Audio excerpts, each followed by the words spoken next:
E aí, pessoal, chegamos aqui ao 15º episódio da nossa série, a série da maior polêmica musical brasileira de todos os tempos. Estou falando de Dalva de Oliveira versus Erivelto Martins.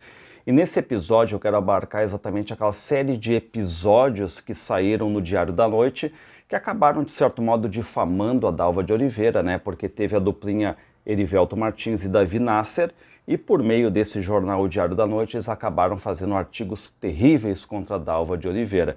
E eu começo aqui pegando o livro Minhas Duas Estrelas, do Peri Ribeiro e da Ana Duarte. Reparem que diz aqui: junto com Davi Nasser, meu pai, o Erivelto, começa a publicar no início de 1951 uma série de artigos diários. Foram 22 capítulos ditados por ele e escritos por Davi Nasser. Durante 5 semanas, ele não poupou palavras nem desrespeito por aquela que foi sua companheira, mãe de seus 2 filhos, e lhe deu suporte profissional durante mais de 14 anos. Nas páginas verdes do Diário da Noite, lia-se grande e destacada manchete: Erivelto Martins narra sua desdita conjugal.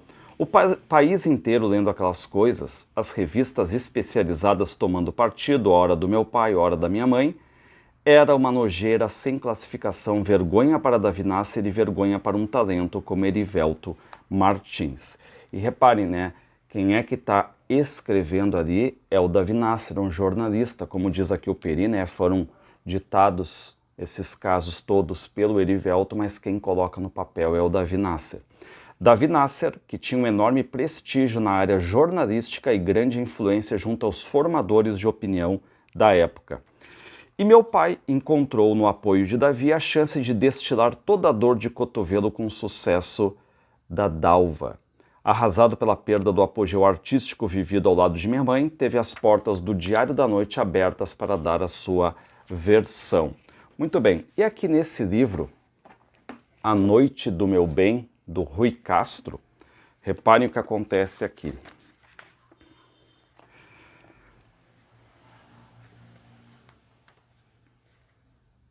Porque Erivelto, para atingir o grau de vingança que tinha em mente, precisava de alguém temperado na arte de mentir, distorcer, difamar e destruir.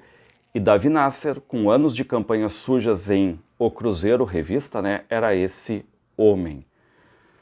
Enfim, né? Então aqui o Davi Nasser sendo colocado, né, fortemente como um escritor, muitas vezes perverso aqui no uso da palavra. Ó. Ninguém escrevia como Davi Nasser e ninguém era tão sem escrúpulos como Davi Nasser. E ele era insuperável na ofensa e na infâmia, e à custa disso, e por ter o patrão Assis Chateaubriand às suas costas, construiu o mito de repórter mais poderoso do Brasil. E aí qual é o detalhe, né? Essa série de episódios em que o Erivelto explica por que abandonou a Dalva teria o destino na revista O Cruzeiro, mas por que não rolou na revista O Cruzeiro? Reparem, o destino natural das memórias de Erivelto seria a revista O Cruzeiro, revista de que Davi era o principal nome. Mas, sabendo com quem lidavam, os diretores executivos da revista, Cioli Neto e José Amadil, as recusaram. Afinal, por que a revista O Cruzeiro se disporia a massacrar uma cantora tão querida e popular como Dalva de Oliveira? Davi Nasser não se alterou, levou a série para o vespertino Diário da Noite, outro importante órgão dos diários associados, importante tanto que dizia, né, que era o jornal de maior circulação no Brasil. Em 22 artigos, detalhe, eu só achei 19, tá? Que se estenderam por 5 semanas, dedicou-se a moer Dalva de Oliveira, certo? Os títulos depois a gente vai ver, né? Eram fortes, eram terríveis aqui, tá? Então o que acontece? Dia 13 de janeiro de 51, reparem que acontece ali já aquela questão de propagandear, diz assim, ó, o romance que apaixonou o Brasil. E o título que vai ser usado é Por que Abandonei Dalva de Oliveira. E aí no dia 15 de janeiro, surge o quê? O primeiro capítulo. Reparem que o título ali é bombástico, né? Minha esposa só no nome. Então esses títulos chamavam a atenção, reparem que tem muito texto ali, ele começa a falar sobre aquela questão toda envolvendo a Venezuela. Dia 16 de janeiro vem o segundo capítulo, reparem, boa cantora, péssima esposa. Dia 17 de janeiro vem o terceiro capítulo, aparece ali seu amor por sobremesa, e aí o Erivelto Martins chega a dizer que existem homens que caminham envergonhados pela traição e tudo mais, e que ele era um desses homens. Dia 18 de janeiro vem o 4º capítulo. O Erivelto ali está dizendo, né, que a empregada acaba entregando uma lista para ele. A lista era de 16 homens, 16 amantes de Dalva ali. 19 de janeiro, quinto capítulo, a história do mulato de Caracas, ou seja, o Erivelto vai contar uma história lá, enfim, do tempo da Venezuela em 49. Dia 22 de janeiro vem o 6º capítulo, Dalva e Schneider dentro do armário. E aqui reparem, né, que o Erivelto tenta sempre massacrar a Dalva de Oliveira. Só que qual é o detalhe? Nesse mesmo 6º capítulo já acaba aparecendo que a ideia de que a Dalva está-se ali, né, como candidata à rainha do rádio. Bom, no dia 23 de janeiro temos o 7º capítulo, e reparem, Dalva, banheira de lama da ABR, da Associação Brasileira do Rádio. E o Erivelto fala mal da ABR, fala muito mal, né, enfim, tanto que vai ter lá a escolha das músicas carnavalescas pela prefeitura, e o Trio de Ouro vai ser extremamente vaiado. Repare o que diz a revista do rádio aqui, ó. Na segunda-feira da semana passada, realizou-se no Teatro João Caetano, completamente lotado, o concurso da Prefeitura do Distrito Federal para classificar as melhores músicas carnavalescas. Houve 2 detalhes a assinalar no espetáculo: a ovação que Orlando Silva recebeu, talvez a maior que um artista de rádio já tenha recebido, reparem, né? Aplausos e ovação e elogios para o Orlando Silva, e depois a vai em cima de Erivelto Martins quando este se apresentou no palco. Afiança Erivelto que a vaia foi encomendada pelos defensores e admiradores de Dalva de Oliveira, né? E o Erivelto acaba acusando ainda, né, nesse episódio aí, o Manuel Barcelos, que era o presidente da Associação Brasileira do Rádio, né, a questão das vaias e tudo mais, por isso o título, né, que a Dalva seria ali a bandeira de lama da ABR, certo? E no livro aqui do Erivelto Martins, né, Erivelto Martins, uma escola de samba, do Jonas Vieira e do Natalício Norberto, o Erivelto Martins conta esse caso aqui, reparem, né? Ele vai dizer o seguinte, ó. Logo no início de 1951, o novo Trio de Ouro foi se apresentar no Teatro João Caetano, participando de um concurso de músicas carnavalescas patrocinado pela Prefeitura do Rio de Janeiro, que apontaria as composições campeãs do carnaval daquele ano. A direção da Rádio Nacional, explica Erivelto, através de alguns diretores, mandou para o teatro uma claque especialmente montada para me vaiar e vaiar o trio, que ia defender 2 músicas junto com Nelson Gonçalves. Avisado naturalmente, tomei minhas providências. Assim instruiu o pessoal da produção para que colocasse o microfone no lugar onde deveríamos nos apresentar, bem no fundo do palco. Cantamos debaixo da maior vaia. Na segunda música, com o Nelson e a Noemi temerosos de voltar ao palco e enfrentar uma nova vaia, resolvi dar o troco. No momento em que a vaia reiniciou, Erivelto foi para a frente do palco, próximo da plateia, e passou a agradecer a manifestação, curvando-se e distribuindo beijos para o público. Aos poucos a situação foi mudando. Os que estavam na plateia e não participavam da claque da Rádio Nacional começaram a aplaudir. Em dado momento, a plateia estava dividida e, de repente, a maioria passou a aplaudir o compositor entusiasticamente. Diz o Erivelto, não demorou e a claque estava muda e desnorteada diante da minha atitude, recorda Erivelto. Acentua que eles não contavam com a sua larga experiência de palco, ou melhor, eles não sabiam que eu também era de circo e quebraram a cara. Né? O compositor afirma que esse é um dos momentos de que mais se orgulha na vida. Então reparem, as vaias para o Erivelto aqui é um momento de orgulho, porque ele conseguiu, né, reverter, segundo ele, a situação. Tá? Bom, aí no dia 24 de janeiro vem o 8º capítulo, em que a Dalva, segundo Erivelto, a Dalva está recusando o desquite.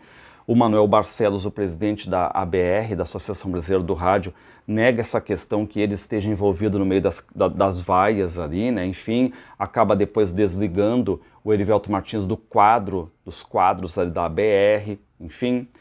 O 9º capítulo, como falei, eu não achei, tá? Porque do dia 24 de janeiro, em que tem o 8º capítulo, passa para o dia 25 e já está no 10º capítulo, tá?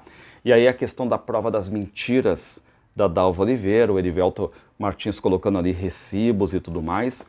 No dia 26 de janeiro, vem o 11º capítulo, a Dalva se defende por meio de uma revista que eu não consegui achar qual é essa revista, né? Ela também coloca ali por que abandonei Erivelto Martins, e ela diz, né, que ela era maltratada, trabalhava de graça e tudo mais, às vezes humilhada, e o que faz o Erivelto nesse capítulo? Ele reproduz então as palavras de Dalva e responde cada uma das questões ali, né?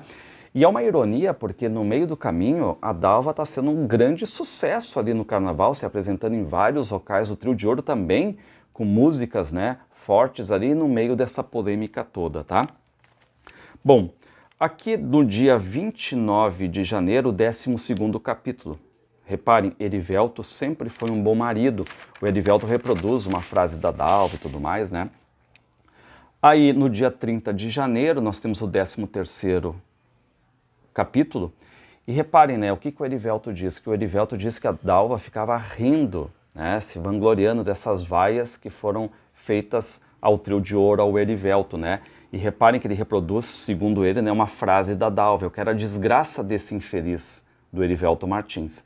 E aqui, se vocês olharem, tem uma foto rara, né, que é a foto do Príncipe Pretinho, o Príncipe Pretinho, que era exatamente um grande, assim, influenciador do Erivelto Martins, né, enfim, lá no começo da carreira, tá? 14º capítulo, não achei. 15º capítulo saiu no dia 31 de janeiro, e reparem, Dalva, rainha do despudor. Reparem, né, o próprio Peri coloca no livro que os títulos eles são fortes, né, não são legais, são humilhantes, assim, né? Atrativos, um jornalismo que chamava atenção, né, para ofensas e tudo mais. No dia 1º de fevereiro, o 16º capítulo, e aparece não sou a Messalina do século XX, né, ou seja, como se fosse a Dalva dizendo, não sou a imperatriz romana, aquela que tinha uma vida licenciosa e tudo mais. No dia 2 de fevereiro, sai o 17º capítulo, que vossas filhas não sejam dalvas, reparem, né, forte também. No dia 3 de fevereiro, sai o 18º capítulo, meu lar, diz o Erivelto, era um botequim, tá? E aqui tem uma curiosidade no livro, na biografia da Dalva de Oliveira, aqui, ó, a Estrela Dalva, do João Elísio Fonseca, que ele diz o seguinte, né? Dalva estava fazendo muito sucesso na revista de Walter Pinto, Noites Cariocas, no Teatro Recreio, quando Erivelto Martins e Davi Nasser foram ver. Erivelto ficou na plateia e Davi Nasser foi até o camarim, onde Dalva o recebeu aos sopapos, pois afinal era ele quem, insuflado por Erivelto, publicava os mais absurdos artigos sobre sua vida íntima. Depois de expulsá-lo, né, expulsar o Davi Nasser aos palavrões e empurrões, Dalva cantou Ave Maria como nunca para que seu ex-marido, que assistia na plateia, sentisse o quanto perdera com a separação. Bom, que mais? Aí, no dia 8 de fevereiro, vem o 19º capítulo, reparem, forte também, não é mãe, teve filhos. No dia 9 de fevereiro, vem o 20º capítulo, no leito quente dos filhos, na cama, né, no leito quente dos filhos, forte também. No dia 10 de fevereiro vem o 21º capítulo, esposas de oficiais testemunhas das loucuras de Dalva em Belém do Pará, certo?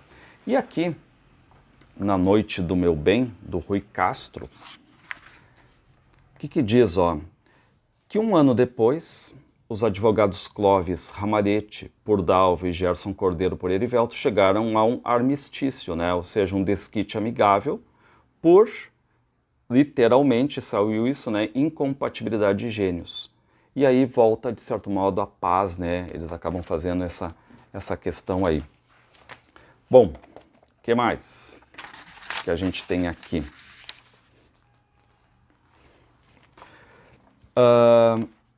E aí no livro da Dalva, reparem, né, que a Dalva ela vai fazer um estrondoso sucesso nesse carnaval de 51 com uma música chamada Zum Zum. A produção de Dalva era intensa. Gravou a marcha para o carnaval de 51 com Chico Alves, a holandesa, de Haroldo Lobo e Davi Nasser, o casamento do pajé de Fernando Martins, Carvarinho e Marino Pinto e Chorei, Chorei Sim de Fernando Lobo e Nestor de Holanda. Seu sucesso para o carnaval já estaria garantido, mas outra gravação, a marcha Zum Zum, fez o enorme sucesso aqui, certo? Então a Dalva ali também. Claro que o Trio de Ouro também teve músicas, né? Ai Morena, por exemplo, foi uma música que estava ali. E aqui, no livro do Peri Ribeiro, da Ana Duarte, reparem que a Dalva vai acabar fazendo as pazes depois com Davi Nasser. Com o passar do tempo, uns 5 anos depois dos capítulos no jornal, tive o prazer de ver o Davi Nasser na Rádio Tupi pedindo para falar com minha mãe, a Dalva. Em princípio, ela, a Dalva, relutou um pouco, mas depois cedeu, e ouviu espantado um pedido de desculpas de Davi Nasser extremamente comovedor. Foi triste ver aquele jornalista tão importante, tão festejado, humilhado e arrependido de ter servido com seu talento a tanta imundície colocada no papel. Mais tarde descobrimos o que mais motivou esse pedido de desculpas, além do arrependimento, a exigência de outro jornalista que via a profissão se degradar com a atitude de Davi. Esse jornalista era Ibrahim Suede. Chocado com o que se lia no Diário da Noite, exigiu que Davi parasse com tudo aquilo. Certo? Bom, então esse foi o tumulto que deu no Diário da Noite aí. E qual é o detalhe? Próximo episódio, a Dalva vira rainha do rádio. Então o próximo episódio é a Dalva como rainha do rádio, certo? Então esse foi o episódio aí das grandes polêmicas, brigas também aqui, né? Que, enfim, começa o ano de 51 já com essa grande polêmica, mas daqui a pouco já vem também um alívio para Dalva de Oliveira porque ela vira a rainha do rádio.